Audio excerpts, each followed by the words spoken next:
Divorce at 50, Finding Strength, Reinventing Life and Thriving. A woman's journey from invisible to unstoppable. I need you to stop everything you're doing right now. I'm serious. Put your phone down for just a moment. Pause whatever you're listening to. Because what I'm about to share with you, it's not just my story. It's the story of a woman who has spent 30 years being everything to everyone else. And in that process, she lost herself completely. But more importantly, it's the story of how she found her way back. My name is Evelyn Parker. I'm 51 years old. I live in a quiet suburban neighborhood in the United States, surrounded by memories of a life that used to belong to someone else. And I have 5 incredible children who are all grown now. Michael, Emily, Daniel, Olivia, and Joshua. 5 beautiful souls who I poured my entire being into raising. 5 people who taught me everything I needed to know about love, sacrifice, and the cost of invisibility.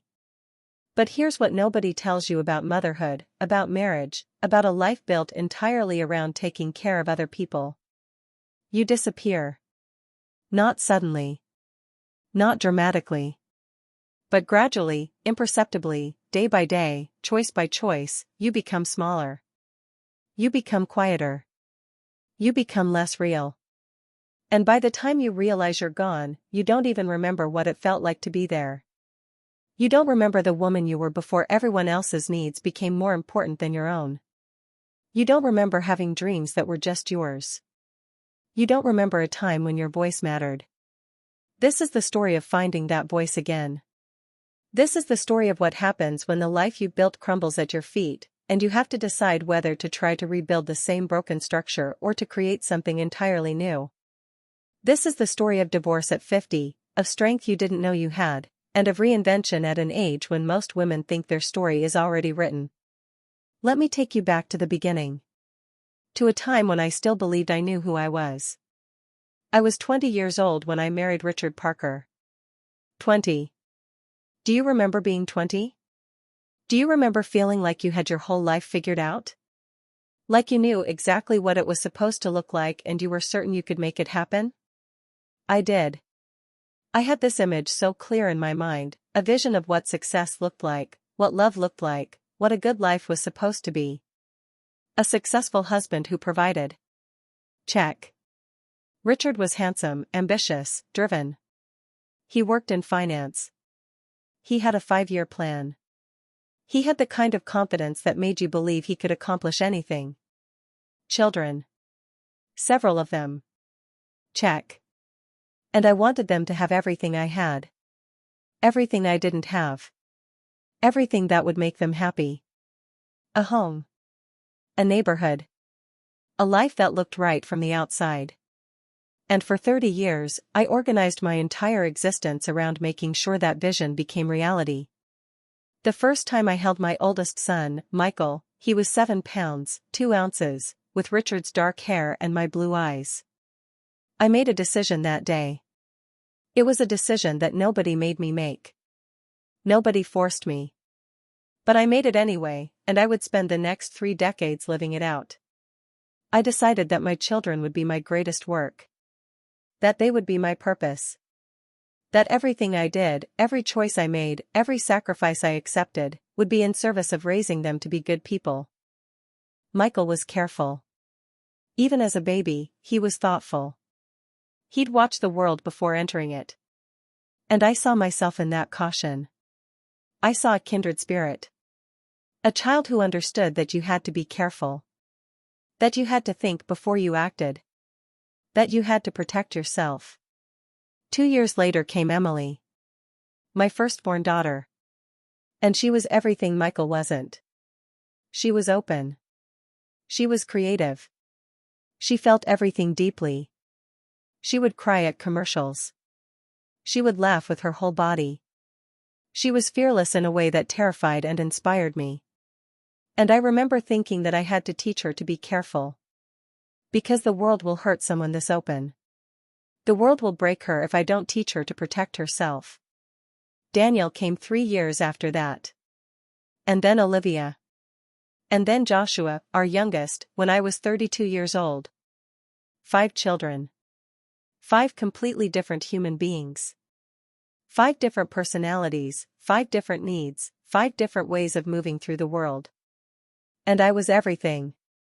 I was the emotional center. The keeper of schedules. The manager of moods. The one who remembered everything about everyone. The one who held it all together. Richard was a good father. I want to be clear about that. He was present. He coached Michael's soccer team. He helped Daniel with his homework. He knew all the children's names, which I say as a joke, but it's also not a joke. There were husbands who didn't even know their children's names, who were so absent they might as well have been ghosts in their own homes. But Richard wasn't like that. He was there. But there was a fundamental difference in how we approached parenthood. For Richard, fatherhood was something he did. Something he contributed to, alongside his other responsibilities. He could leave work and be a father for an hour, and then switch back into being a businessman. For me, motherhood was something I was. It was the essence of my identity. It was the thing that defined me. It was the lens through which I made every single decision about my life. Do you see the difference? When Michael got sick, I was the one who stayed up all night, holding his small body, terrified and praying to a God I wasn't even sure existed. When Emily struggled with her social anxiety in middle school, I was the one who sat with her, who validated her fears, who helped her believe that she could be brave. When Daniel decided to drop out of college because he didn't know what he wanted to do, I was the one who supported him, even though it broke my heart, even though I worried he would regret it. And Richard supported me. He was there. But I was the one carrying the emotional weight. I was the one holding the family together. And slowly, imperceptibly, I began to disappear. Not just from other people's awareness, but from my own. I stopped knowing who I was. I stopped wanting things for myself. I stopped believing that I deserved to want things.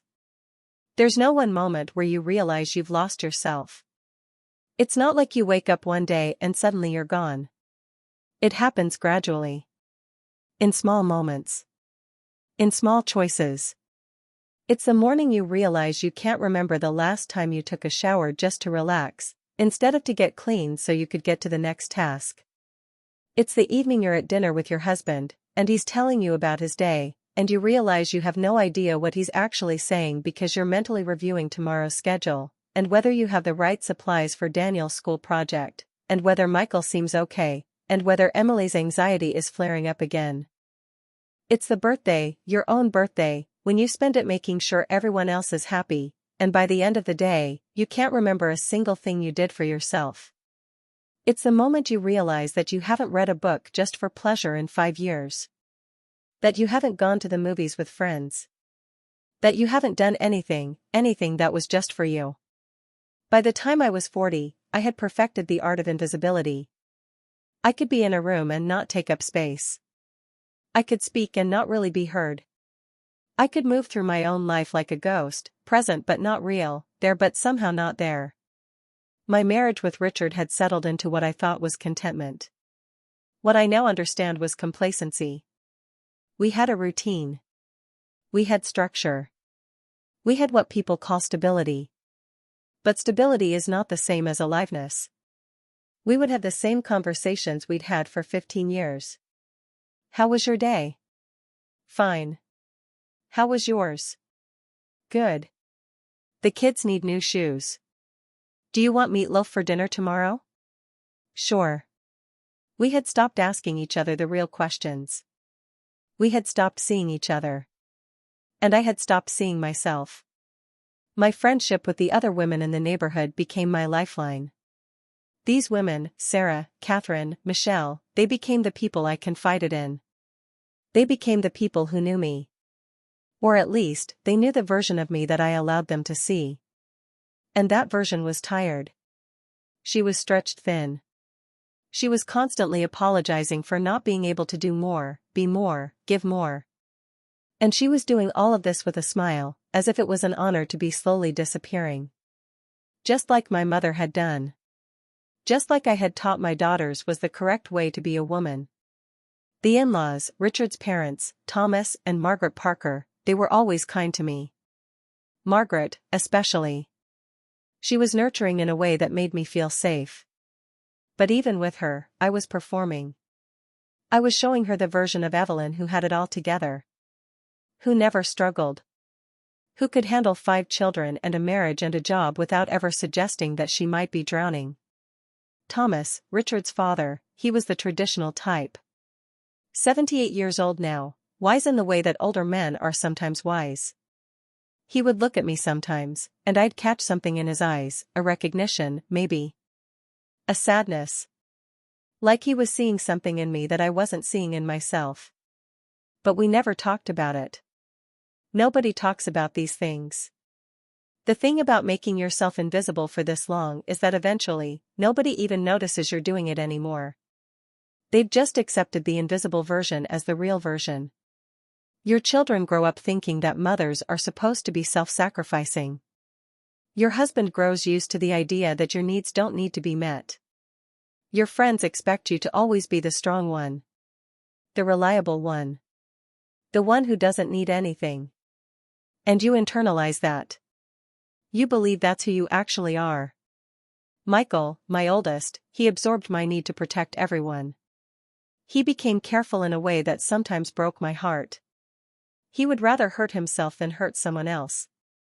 He would rather sacrifice his own needs than make anyone uncomfortable. Emily, my creative daughter, she learned from watching me that to be a good woman means to be a good daughter, a good friend, a good sister, a good member of the community. She became a peacemaker. A negotiator. Someone who could move between different family members and smooth over conflicts. But she stopped creating as much. She stopped being as fearlessly herself. Daniel felt the pressure of expectations in a different way. He rebelled against it. He decided early on that he wasn't going to follow the script. He wasn't going to do what was expected. And I recognized that rebellion in myself. I understood where it was coming from. But I also worried about him in a way that maybe wasn't healthy. Olivia, my stubborn, strong-willed second daughter, she watched me and decided she would never be like me. She would never lose herself in a family. She would never sacrifice her dreams. And I was proud of her for that, but I was also sad, because her strength came from not wanting to be like her mother. And Joshua, my quiet youngest, my observer. He watched all of this unfold, the dynamics, the unspoken tensions, the way his mother slowly erased herself, and he learned to be quiet about his own needs too. He learned to observe before acting. To think before speaking. To protect himself by not asking for much. All of this, all of these patterns, all of these wounds, all of these ways of being, I passed them on. That's one of the hardest things to reckon with as a mother who's doing this kind of work. I was 48 years old when I first felt the ground shifting. Not in a dramatic way. Not in a way that you'd notice if you weren't paying attention. But I was paying attention. At least, some part of me was. Richard became distant. Not in the obvious way. Not in the way where he suddenly wasn't coming home, or where I could smell something that didn't belong on him. It was subtler than that. It was in the way he'd scroll through his phone while I was talking. It was in the way his eyes would be somewhere else, even when he was right there in the room with me. And I noticed. Of course I noticed. A woman who has spent 25 years studying her husband's moods, his patterns, his needs, that woman notices. And do you know what I did with that notice? I accommodated. I adjusted. I made myself smaller. Maybe he was stressed at work. His company was going through changes. Of course he was distracted. I should be more understanding. I should make things easier for him at home. I should be the calm, stable presence he could lean on. So I made nicer dinners. I stopped bringing up the fact that we hadn't been intimate in months. I didn't mention that I felt invisible. I didn't say any of the things I was feeling because I was too busy managing his feelings and trying to keep everything stable. This is the trap. This is the trap that so many women fall into. We are taught from childhood that we are responsible for other people's emotions. If someone is unhappy, we assume we've done something wrong. If someone is withdrawn, we think we need to try harder. If someone is unfaithful, and we somehow sense it, even if we don't have proof, we wonder what we didn't provide. We externalize our power and hand it to someone else. And then we spend our lives trying to earn it back. I was so busy trying to earn back my value that I didn't even notice that the house had become a stage. A place where we were both just performing our roles. He was the successful businessman. I was the supportive wife. And we were both so committed to the performance that we forgot there was supposed to be an actual relationship underneath it all. Then came the moment that shattered everything. I found out about the affair on a Tuesday. It wasn't dramatic. There was no love letter. There was no incriminating evidence hidden in a drawer. It was mundane and cruel in its simplicity. I saw a text message on his iPad. He had left it on the kitchen counter while he was in the shower. Just a simple message from someone named Melissa that said, "Can't wait to see you tonight. Love you." 3 little words. And my entire world imploded. My first feeling, strangely, wasn't anger. It was relief. Because suddenly, I had an explanation for the distance. Suddenly, the mystery was solved. I wasn't crazy. I wasn't imagining things. He had indeed checked out. And there was a reason. And the reason wasn't me. And the reason wasn't that I hadn't tried hard enough or sacrificed enough or made myself small enough. The reason was that he had found something, someone else. But that relief lasted about 30 seconds. Then came the anger. The shame. The realization that I was about to become a 50-year-old divorced woman, and I had absolutely no idea who I was anymore or what I was going to do with the rest of my life. I confronted him that night. He tried to deny it at first, which was insulting. Like I was stupid. Like I couldn't read a text message. But eventually, he admitted it. He had met Melissa at a conference. She was younger. Of course she was younger. And she made him feel alive again. Those were his exact words. She makes me feel alive. And do you know what went through my head in that moment? I thought, I used to make him feel alive. I did. I remember. Early in our relationship, I made him feel like the most important person in the world.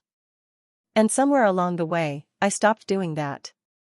Somewhere along the way, I became responsible for dinner and schedules and making sure everyone's needs were met, and I forgot to make him feel alive. Can you believe that? My first instinct was to blame myself for his affair. That's how deep the conditioning runs. That's how thoroughly I had internalized the idea that I was responsible for everyone's happiness, everyone's fulfillment, everyone's sense of being alive. If he was unhappy, it was because I hadn't tried hard enough. If he had an affair, it was because I hadn't been enough. If he wanted a divorce, it was because I had failed at the most important job of my life. That's what I thought in the immediate aftermath. And I think a lot of women think the same thing. The days after Richard told me he wanted a divorce were, I don't even have the words to describe them. Physically, it felt like I had been hit by a truck. I couldn't eat. I couldn't sleep. I'd wake up at 3 in the morning and just lie there in the darkness, staring at the ceiling, my mind racing through all the ways I had failed. I failed at my marriage. I failed as a wife. I failed to keep my family together. And the hardest part wasn't even my own pain. The hardest part was my children's pain. Because even in the midst of my own devastation, I was consumed with worry about how this was affecting them. Michael, my oldest, he became withdrawn. He was trying to be strong for everyone else, trying to manage the situation, trying to fix what his parents had broken. Which broke my heart, because I didn't want him to have to be the strong one. I wanted him to be allowed to hurt. Emily became the mediator, trying to smooth things over between Richard and me, trying to make sure nobody felt too bad. She was suffering in silence, and I didn't even realize it until months later. Daniel was angry. He felt betrayed by Richard in a way that surprised even him. He didn't want to see his father. He didn't want to hear his father's excuses. He just wanted to protect me, and in protecting me, he was hurting himself. Olivia was furious. She looked at what happened to me, at how I had given everything to this family and this marriage and still wasn't enough, and she decided that she would never let that happen to her. She would never trust a man like that. She would never make herself vulnerable like that. And Joshua, my quiet youngest, my observer, he just retreated further into himself. He watched the whole thing unfold and learned that love was something that could be taken away. That commitment meant nothing. That family could shatter. Richard moved out within 2 weeks. He got an apartment across town. And I remember the night he left. It was a Friday. I sat in our bedroom, in our bed that was suddenly only my bed, and I sobbed. I sobbed so hard that I threw up. And then I crawled into the shower, fully clothed, and just sat on the floor and cried some more. I had been married for 30 years. More than half of my life had been organized around this relationship. And now it was over. And I was alone. And I was 50 years old. And I had no idea who I was or what I was going to do.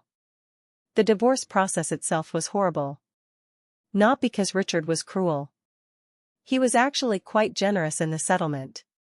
But because it forced me to confront, in very concrete terms, the fact that my entire life was being divided into his column and my column.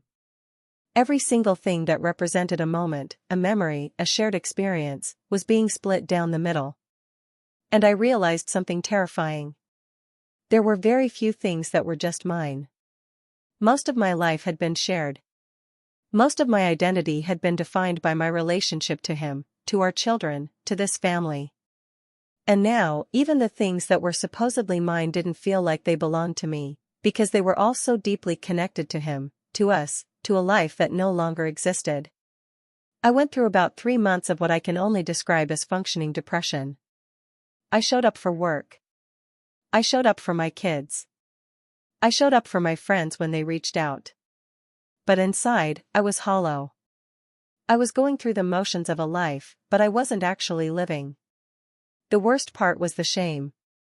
And I need to really emphasize this, because I think so many women feel this and don't talk about it.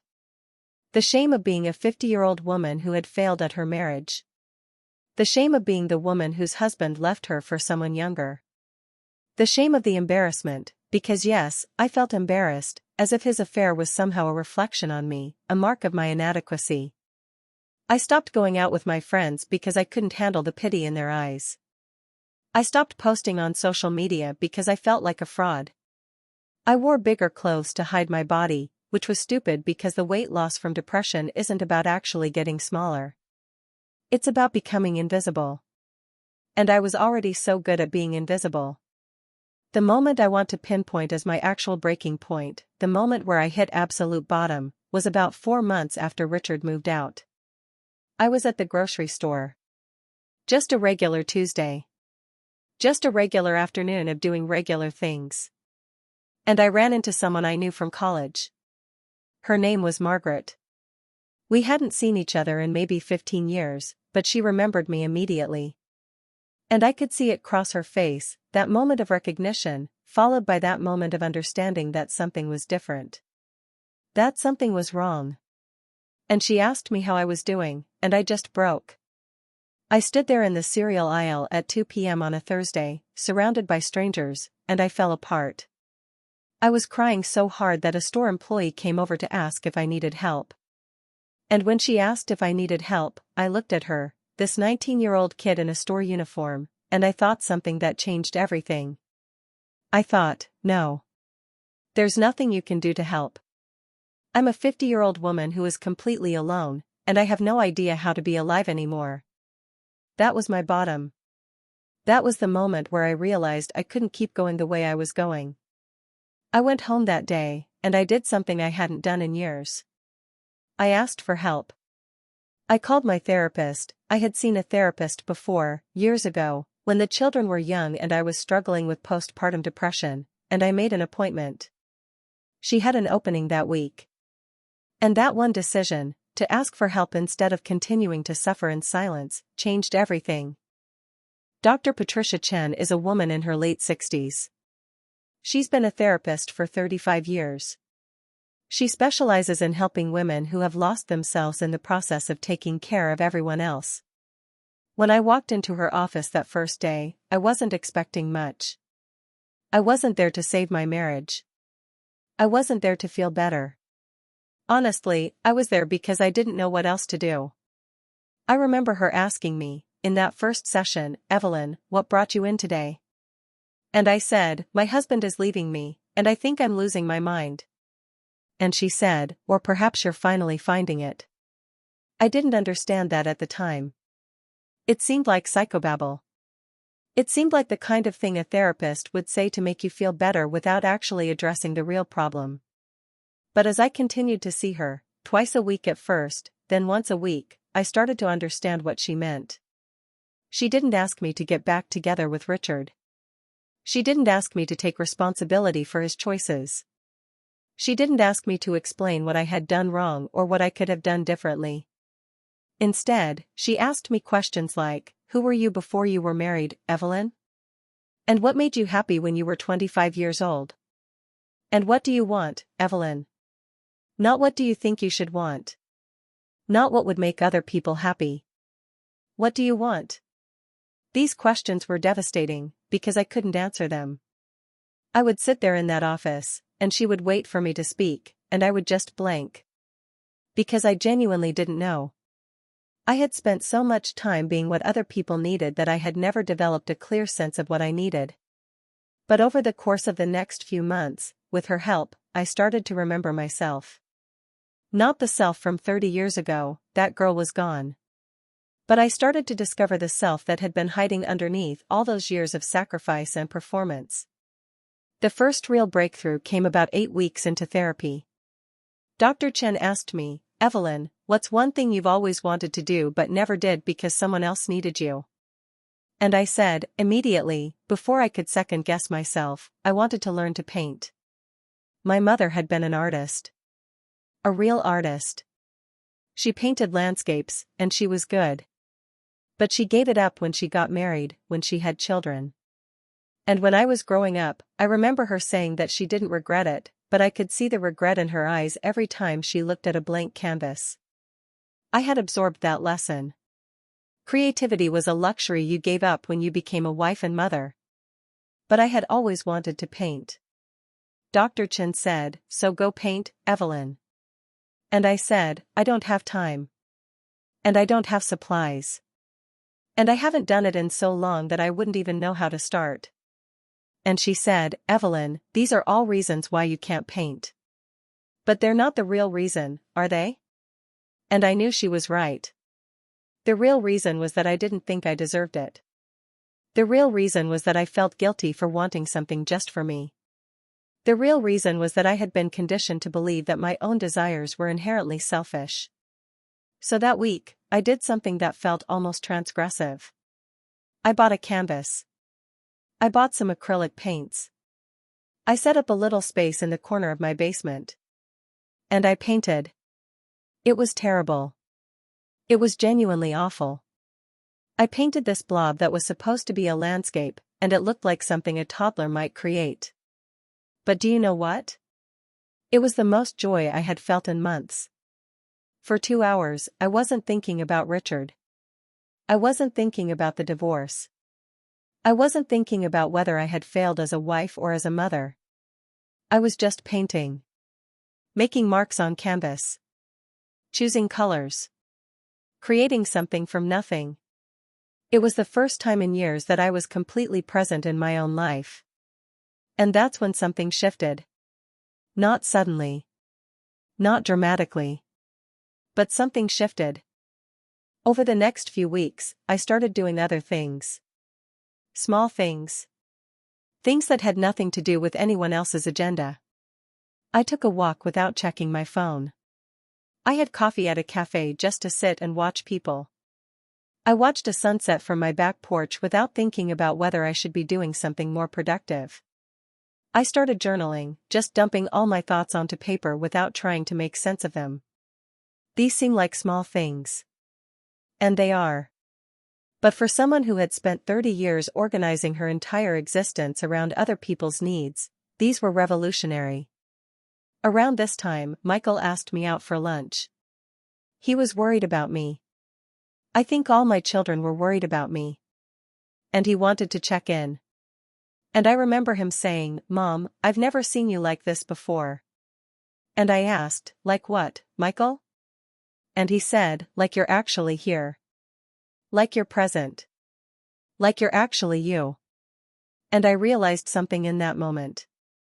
My son had grown up with a mother who was physically present but mentally absent. He had grown up with a mother who was always thinking about the next task, always worrying about someone else's needs, always divided. And now, even though I was in the midst of a devastating life crisis, I was more present with him than I had ever been. That's when I truly understood what Dr. Chen had meant. I wasn't losing my mind. I was finally finding it.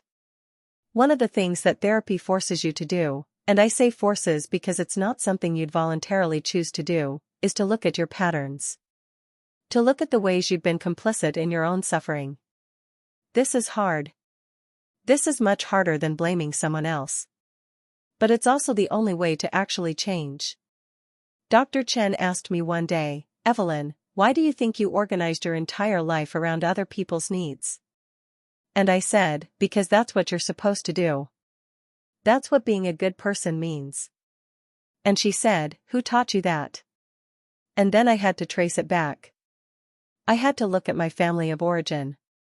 I had to look at the messages I received as a child about what it meant to be a woman, what it meant to be valuable, what it meant to be loved. My mother was a wonderful woman. I loved her. I still miss her. She passed away when I was 32, so she didn't live to see the divorce. But my mother was also a woman who had completely sublimated her own identity into her role as a wife and mother. She was always tired.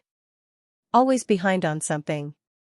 Always apologizing for not being able to do more, be more, give more. And she did all of this with a smile, as if it was an honor to be slowly disappearing.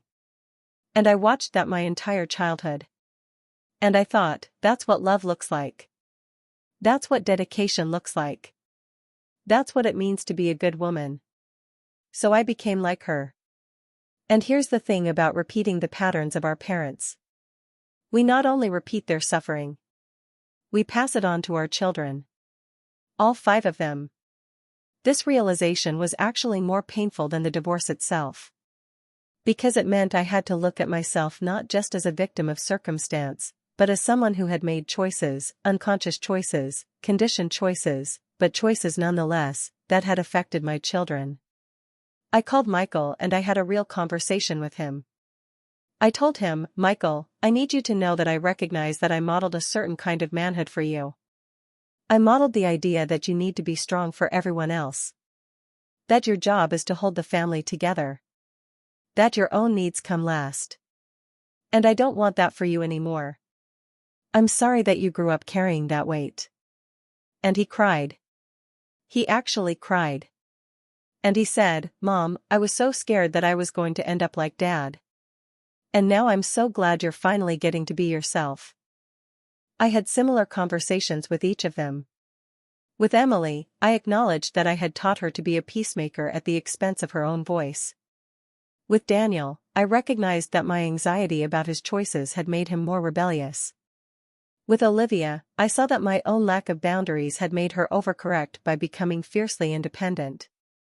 With Joshua, I understood that my quiet suffering had taught him that it was better to not ask for anything. All of their patterns. All of their wounds. I had passed them down. But I was also starting to model something different now. I was starting to model recovery. I was starting to model what it looks like to ask for help, to face your pain, to reclaim yourself. Around month 6 of my separation, I made another decision. I decided to go back to school. Not because I needed to. Not because Richard was going to judge me or approve of me based on my educational credentials. Just because I wanted to.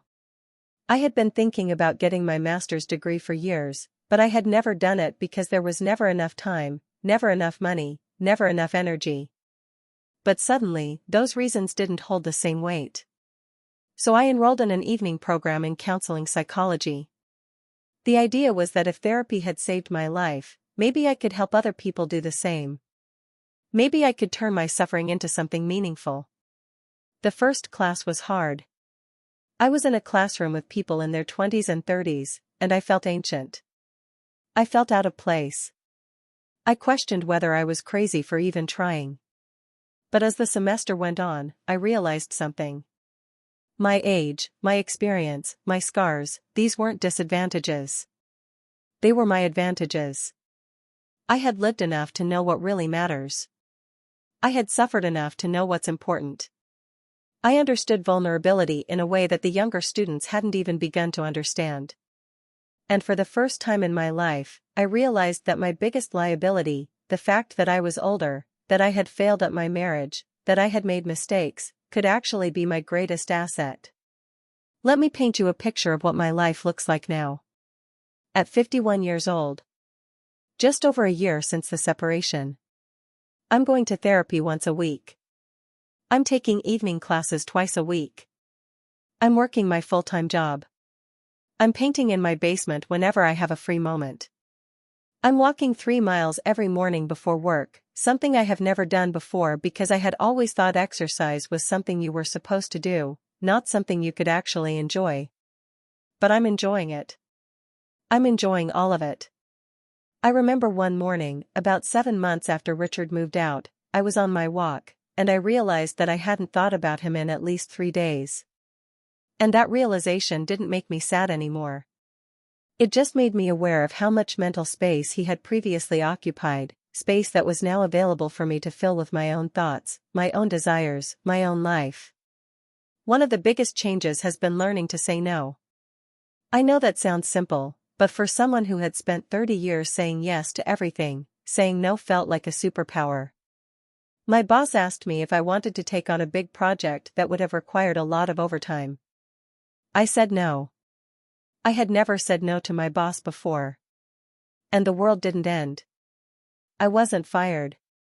He just gave the project to someone else, and life went on. My friend Sarah asked me if I could watch her kids for the weekend. I said no. I had a painting class I wanted to attend. And I didn't feel guilty about it. I didn't apologize profusely. I just said, no, I can't, but I can watch them next weekend if that helps. And she was fine with it. Each time I said no, it got easier. And each time it got easier, I felt a little bit more like I was reclaiming my own life. Around this time, I also started paying attention to my physical self in a way I hadn't in years. Not in a punishing way, but in a nurturing way. I got a haircut that I actually liked instead of a haircut that was practical. I bought clothes that made me feel beautiful instead of clothes that were functional. I started taking baths again, long, luxurious baths with music and candles and no rushing. These are such small things. But they matter. They matter because they're acts of self-love. And I had spent so long acting in the opposite direction, acts of self-erasure, that I had completely forgotten what self-love felt like. My children have seen this transformation, and it's affected them in different ways. Michael has become more vulnerable with me. He's letting me support him for a change, instead of always being the one who holds me up. And we've developed a real friendship, beyond the parent-child dynamic. Emily is creating again. She's painting. She's writing. She's reclaiming the parts of herself that she had buried. And she told me that watching me reclaim myself gave her permission to do the same. Daniel's anger has softened. He's starting to understand that his father's choices weren't his fault, and neither were mine. He's learning to forgive, not because what happened was okay, but because holding on to the bitterness was hurting him more than it was hurting anyone else. Olivia and I have had some real conversations about what it means to be a strong woman. She's starting to understand that strength doesn't mean being invulnerable. It means being willing to feel, to be hurt, to show up anyway. And Joshua has opened up. He's sharing more. He's asking for things. He's allowing himself to be seen and supported. And the change in him breaks my heart in the best possible way. Because they're all becoming more fully themselves. Because they're all learning what it looks like when their mother shows up as herself. At 18 months post-separation, I finished my first year of graduate school. I had A's in all my classes. I was thriving academically in a way that was completely unexpected. I was also evolving as a painter. My work was still not good by any objective standard, but it was becoming more interesting. It was becoming more me. I was starting to find my voice in the work. And in my personal life, I was building real friendships, not the kind of friendships where you're managing someone else's life, but the kind where you're actually showing up as yourself and allowing other people to know you. Around 14 months after the separation, I ran into Richard. It was at the grocery store, which, I guess, is my place for unexpected encounters. And I was not expecting to feel anything. I had done so much work in therapy. I had moved so far past the anger and the shame and the hurt. But when I saw him, I felt nothing. And that nothing was everything. I wasn't angry at him. I wasn't yearning for him. I wasn't reviewing all the ways he had hurt me. I was just looking at a man who used to be my husband, and I was grateful. Grateful that he had left. Because if he hadn't, I would still be disappearing. We talked for a few minutes. He said I looked happy. And I said I was. And he asked if we could ever be friends, and I said maybe, someday, but not right now. And he understood. And as I walked away from him, I thought, that's what freedom feels like. At 18 months post-separation, I started dating again. Not because I was looking to replace what I had lost, but because I was curious about what it would feel like to connect with another person as my full self, not as a diminished version of myself. The first few dates were awkward. It had been so long since I'd flirted, so long since I'd been on the other side of vulnerability. But I got better at it. And I started to realize something. I was actually a catch. I was intelligent, accomplished, interesting, and I had an actual life outside of a relationship. And that made me attractive in a way I had never felt before. By the time I reached 2 years post-separation, I was a completely different person. Not in a superficial way. In a fundamental, essential way. I finished my master's degree. I got a job as a grief counselor, working with people going through loss and major life transitions. And I was genuinely, authentically happy in that work. Because I understood what it felt like to lose everything. And I understood that losing everything could actually be the beginning of finding yourself. I still paint. My work is better now. I have my first small show at a local gallery. 2 of my paintings sold. It's not like I'm going to quit my job and become a famous artist. But that was never the point. The point was to create something. To express myself. To reclaim a part of me that I thought was lost forever. I'm also mentoring younger women, particularly women in their 30s and 40s who are starting to feel the creep of invisibility in their relationships. I'm telling them, you still have time. You can wake up now instead of waiting until 50. You can start reclaiming yourself today. Most of them don't listen. Not because I'm not convincing, but because the conditioning is so deep. We're all just doing what we've been taught to do. But I tell them anyway. And I know that at least one of them, just one, will hear it. Will understand it. Will start the work of reclaiming herself before it's too late. If you had asked me 3 years ago, right after the divorce, what the worst thing that ever happened to me was, I would have said, my marriage falling apart. If you ask me now, I would say, the worst thing that ever happened to me was the greatest gift I ever received. Because that divorce, that devastation, that loss, it forced me to ask the question that I should have been asking all along. Who am I when I'm not performing for someone else? And the answer to that question, the real, honest, vulnerable answer, is, I am enough. I am more than enough. I am complete on my own, and I don't need to diminish myself to be worthy of love. Now, I want to be clear about something. I'm not saying that every marriage that's struggling should end in divorce. I'm not saying that sacrifice in relationships is never necessary. Relationships require compromise and flexibility and sometimes putting someone else's needs before your own. But there's a difference between healthy compromise and complete self-erasure. There's a difference between putting someone else's needs first sometimes and putting them first always. There's a difference between being supportive of a partner and being responsible for a partner's happiness. And I had lost the ability to distinguish between those things. The biggest lesson I learned from this entire experience, and I think about this every single day, is that the life you think you have to live is not the only life available to you. We're all told a story about what a successful life looks like. For women, that story often goes like this. Get married, have kids, support your family, sacrifice your own desires, and find fulfillment in serving others. And that story is not bad. For some people, it's genuinely fulfilling. But for me, that story was suffocating. And I didn't even realize it until the story fell apart. When the story fell apart, I got to write a new one. And the new story is so much better. It's about a woman named Evelyn Parker who discovers that she's worth knowing. She's worth taking time for. Her desires matter. Her dreams are valid. Her presence matters more than her performance. It's about a woman who learns that vulnerability is not weakness. It's the source of all real strength. It's about a woman who understands that falling apart was the best thing that ever happened to her, because it gave her permission to put herself back together in a way that actually makes sense. Now I'm 51 years old. And I feel, for the first time, like I'm actually living my life instead of just managing it. I feel like I'm writing the script instead of following a predetermined outline. I feel like the best chapters are still ahead of me, not behind me. And I want to tell every woman who's listening to this, whether you're 25 or 55, whether you're married or single or divorced, you deserve to be the protagonist of your own story. You deserve to wake up in the morning and do something because you want to do it, not because someone else needs you to. You deserve to take up space. You deserve to have desires that matter. You deserve to say no.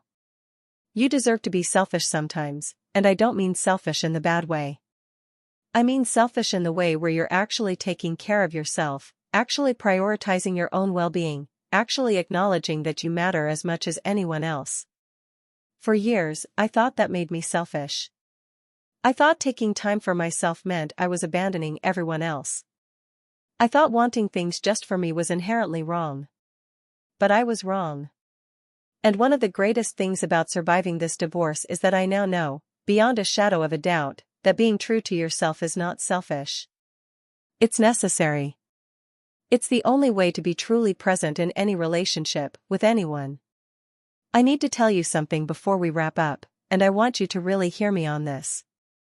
If you've listened to this entire story, and you found yourself somewhere in it, if you've seen your marriage in my marriage, if you've felt your invisibility in my invisibility, if you've recognized your own version of self-erasure, I want you to know that you're not alone. And I want you to know that it's not too late. It's not too late to ask for help. It's not too late to make a change. It's not too late to start reclaiming yourself. It's not too late to say I matter and actually mean it. I'm not saying that will be easy. I'm not saying that the path forward won't be painful sometimes. Change is always uncomfortable. Growth is always hard. But I'm telling you, from the other side of the most difficult thing I've ever done, that it is absolutely worth it. The most important thing I want to leave you with is this. You are not defined by your marriage. You are not defined by your role as a mother or a wife or a daughter or an employee. You are not defined by your failures or your mistakes. You are not even defined by your greatest accomplishments. You are defined by the simple, essential fact that you are alive. That you are here. That your existence matters. And everything else, everything, flows from that fundamental truth. So before you finish listening to this, I want to ask you some questions. And I want you to actually sit with them. Don't just listen and move on with your day. Really think about them. When was the last time you did something just because you wanted to? What's one dream you've given up because you didn't think it was practical or because someone else's needs seemed more important? What would you do with your time if you knew you couldn't fail? Who would you be if you gave yourself permission to be selfish sometimes? What's one thing you could say no to this week? What's one thing you could say yes to, just for yourself? Because those questions, those conversations with yourself, are where change begins. My name is Evelyn Parker. I'm 51 years old. I was married for 30 years to someone who wasn't the right person for me, but more importantly, I was absent for most of that marriage because I didn't think I was allowed to take up space. I went through a divorce that shattered me. And in that shattering, I found myself. And I'm here to tell you, if it can happen for me, it can happen for you. Whatever chapter you're in right now, whatever pain you're in, whatever loss you're experiencing, whatever seems impossible, it doesn't have to be your final chapter. This could be the chapter where everything changes. This could be the chapter where you finally show up as yourself. And trust me, the ending to that story is going to be so much better than anything you could have scripted for yourself. Thank you for listening to my story. Thank you for letting me be vulnerable with you. Thank you for being brave enough to consider that maybe, just maybe, your story could be different too. My name is Evelyn Parker, and I'm just getting started.